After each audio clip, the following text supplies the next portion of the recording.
I'm going to welcome up now Kerry from Fixed Radio to talk about Fixed Radio. Now, whilst this is about community radio, we want to get Fixed Radio here because they built a radio station around a community of builders in the country and a massive station of that. And Kerry's going to talk a little bit about Fixed Radio, how it's got to where it is, and some of the lessons we can learn from a station like Fixed Radio. So welcome Kerry to the stage.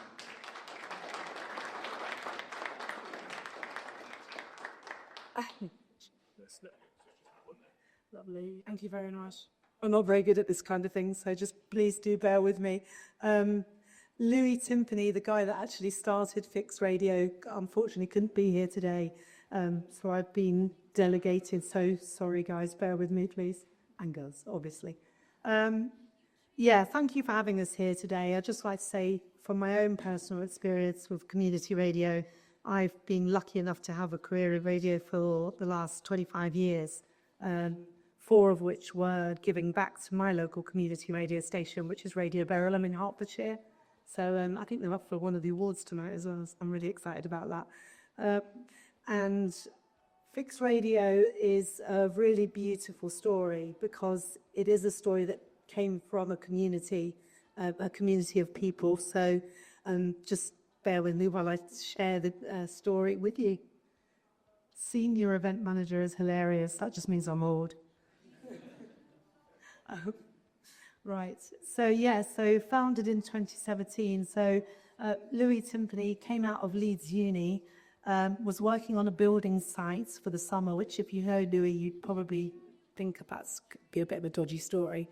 But apparently he was working on a building site for the summer, and all the guys on the site were moaning about which radio station they were listening to. I want to listen to Kiss FM. I want to listen to Radio 1. I want to listen to Greatest Hits. And he had a light bulb moment. He was like, these guys listen to the radio all day. They listen when they're driving in their vans to work. They listen when they're coming back from work. And we should have a radio station for builders. And it was literally that light bulb moment. And he created this radio station. Now, some of you know Paul Champler. Sadly, he's no longer with us. But Paul Champler was very much responsible for helping Louis set up Fixed Radio. So big on to him. And the mission was the builder station. So we wanted to create a community for tradespeople. Loads of tradespeople work on their own. Majority of them are self-employed. They turn up at your house. You know, your plumber comes, you were saying, Josh, you're already in a predicament, you've got your heating's gone wrong, your water's off, whatever. And these guys turn up and they fix things and they go away and they're on their own the majority of the time. So we wanted to create a station that was a community for them, where they could share those experiences, where they could talk about their day, where they could realize that they weren't alone. And that's what we tried to do. Our focus is hyper-focused on the 3 million tradespeople in the UK, and then even drilling down into that, providing shows for each subset of traders. So there's a plumbing and heating show, there's a painting and decorating show, there's a landscaping show. It's a fascinating niche market. And then the last thing there is the relevant advertising, which is you guys all day long. What you just said is absolutely spot on. Finding those brands that speak to your listeners. And so our niche, our community is our tradespeople. Your niche might be something that's hyper relevant to the area that your community station is in. We targeted brands first off that spoke just to tradespeople, that provided a product for them. And as the station has grown, then we've grown out that way as well. So where they were like, first of all, they were the absolute, I don't know anything about it. The irony of me working for a builder's radio station is hilarious because I can't even put up a shelf. But, you know, the relevant advertising was very niche. But now we're kind of going out. So we're thinking of the things that tradespeople do. So they have to have insurance, they have to have vans. So we're talking to those kind of advertisers as well. And we're moving further out. Tradespeople spend a lot of time in hotels, away from home, working on particular jobs. So now we're talking to hotel brands, travel lodges, Premier Inns, and then, you know, finding KFC have just come on board. I mean, say it as you will, I go to KFC too, and I'm definitely not a tradesperson. But, you know, that's the way we're going. So yeah, building a community first is what Fixed Radio does really, really well. We focus on our tradespeople, we focus on what matters to them. The staff, all the presenters, and somebody talked about this earlier, training presenters, I think it was you, Sadie. Our presenters are tradespeople, so they're not radio people at all. So taking a couple of ball builders from a building site and training them to be radio presenters has been challenging, to say the least, but brilliant. They talk about what matters to the fellow guys, and they all get it. Paul Chandler was very, very influential in that with the broadcast law, because you can imagine there was quite a few swear words to cut out in the early days.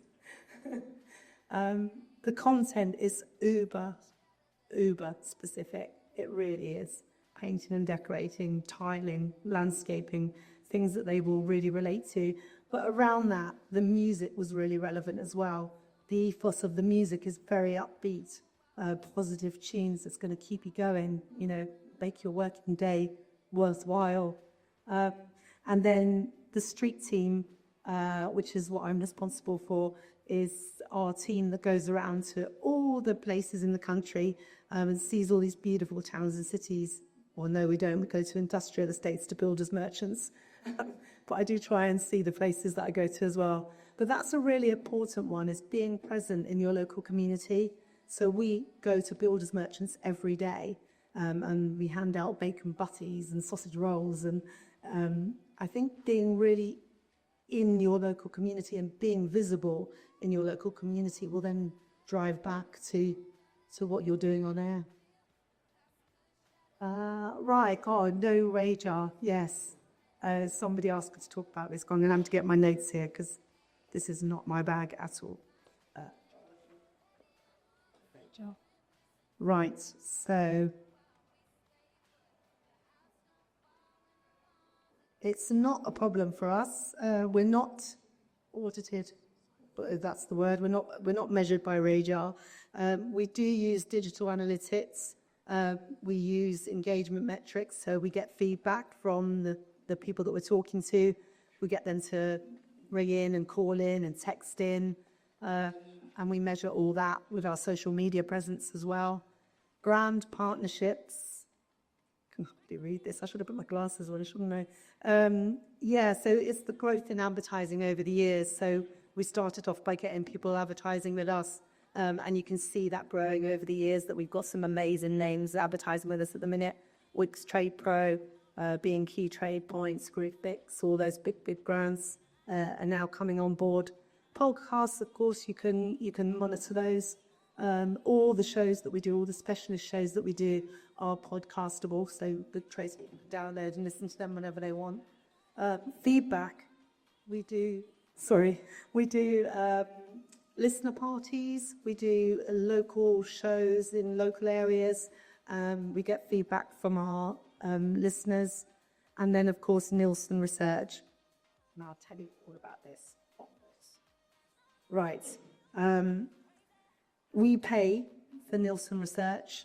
It's very similar to Radar, as there's 480 diaries that go out to tradespeople, and the reason that we use Nielsen rather than Radar is Radar doesn't measure occupation, but Nielsen does on our behalf, and that's what's vitally important to us. Our community is tradespeople, so we need to know that these people are doing what they say they're doing. They're reported each quarter, and every month you have a panel of pre-selected people aged 16 or over who work in the trades. Reading that bit, sorry. So the Nielsen research is really important for us, and yes, says that it measures engagement over audience growth.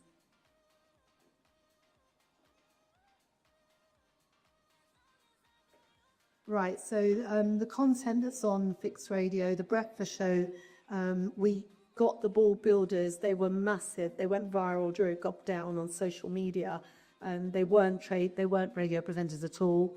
But we got them to come on board. We gave them a lunchtime slot. We trained them up. We taught them not to swear. And now they've got a massive following on the breakfast show. The trade-specific shows, which I've mentioned already.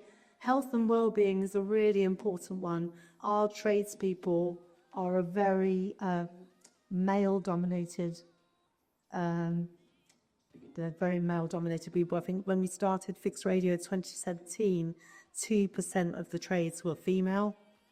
It's gone up to the amazing 8% now, so we've still got a long way to go. But that very old-fashioned view of a man being a man, internalizing his feelings, not being able to speak about it, everything's fine. Well, it's not. Unfortunately, the suicide rates in the construction industry are the highest in the country. So we do a lot on mental health. And we work with the big health and safety people in the construction industry.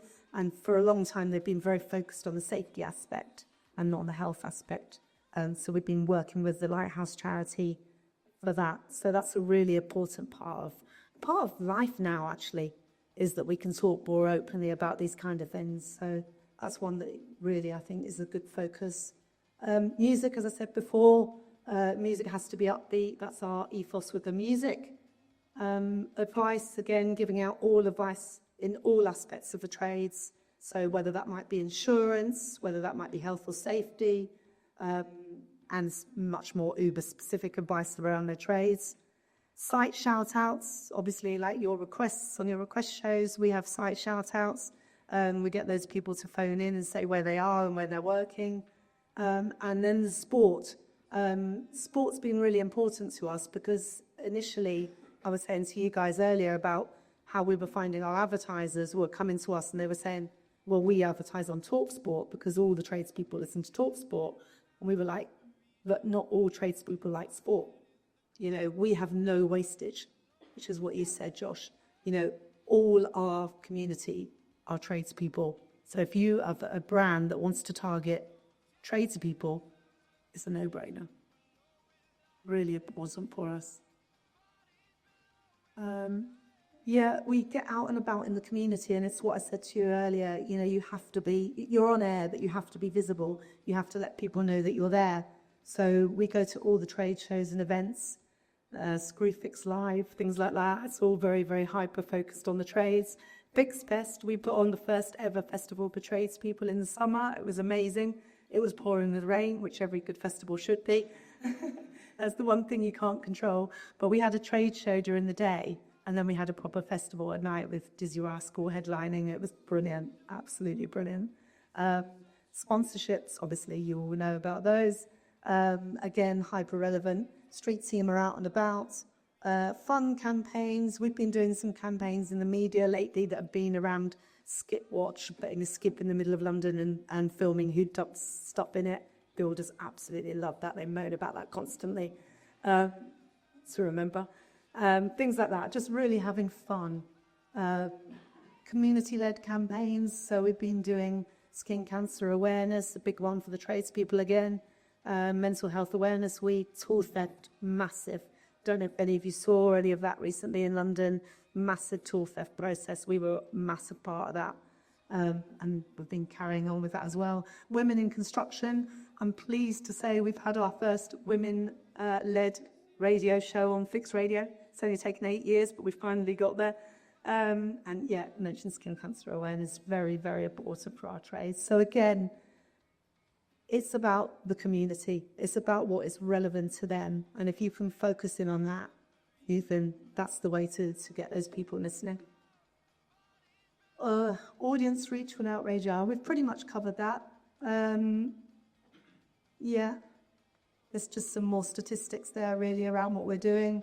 Started off in 2017. I think it was Louis's mum and my mum that were listening. That was about it. Now we've got 833,000 listeners. It's insane how quickly it's grown. I must admit that when we were on local DAB in 2017, in London only, and then in 2019 we went on local DAB in Manchester, and then in 2022 we paid a massive license fee to go national. And since then it's just been incredible, but that's all part of the growth process. So yeah, that's very new, that figure. What does that say? Yeah, just those lessons. I don't have the word lessons. I'm not trying to teach you anything, but just sharing the knowledge. that if you define your audience, if you define your community, and you talk to them about things that really specifically matter to them, they're going to come back to you tenfold. Ah, there you go. There's our growth over the last 2023. Yeah, since we went national, basically, it's mad that that's not really bad. Okay, so key learnings, niche. We're completely niche. We really are. We are hyper focused on our community, and we do champion them. We absolutely love them. We're passionate about them, and we get it back. It's really does work. We are the voice. These guys, as said before, feel that they don't have that voice, so we've become that voice for them. We've championed the causes of brown tool theft and things like that. Tracking and the engagement, using all those things that we just talked about to measure the impact that we've had. Be present. Yeah, I mean, that's really important. Again, being physically visible in your community. You guys know all that. I don't need to teach you that. And talk their language. Well, again, apart from the swear words, that's absolutely, we are quite basic in the way that we talk. But that's what works for us. And we feel that we'd reflect that for them. Just looking forward, the fixed radio vision, we're going to hopefully work on that DAB coverage that somebody else mentioned earlier, especially in Wales where it drops in and out. Very much really important, that is. Podcast offerings, radio and social media, they all work together. So if your community radio is doing one thing really well, it might be on-air content. Somebody else said offer that online, offer that on social media, make sure you're across the whole board with what you're doing. Partner with trade colleges and inspire apprentices. Yeah, we've done some talks with the local colleges trying to get some more tradespeople to come through the door, which will then be future listeners for Fixed Radio. And last but not least, 100% loyal. We absolutely love our tradespeople, and that is so important. If you love your community, you will get that love back. There we go. Final message, Fixed Radio is proof that a strong community hyper-focus creates the resilient, growing station without needing mass market tools like Radar. Thank you.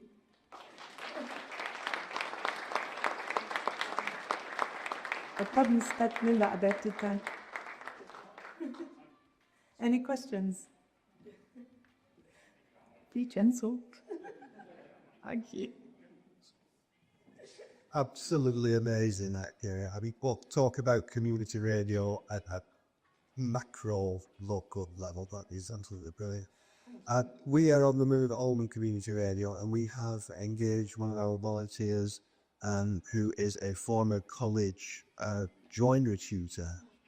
And as a kind of a follow up the process and the procedure of building the new place, we've done some little videos and some audio things for listeners, of course.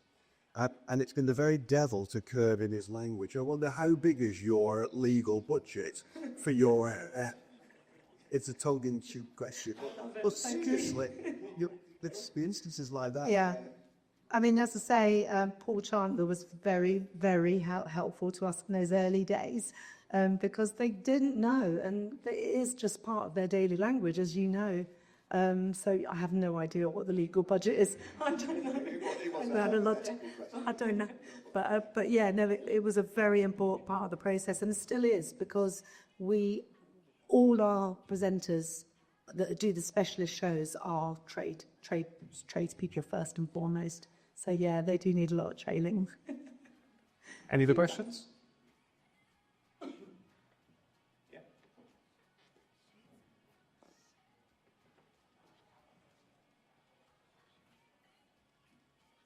Hello there, my name's Yvonne. That's so interesting to hear about the UK-wide side of things, so how you doing it. Can I just ask what your team, how big is your team? So currently, when we first started in 2017, there were 5 people.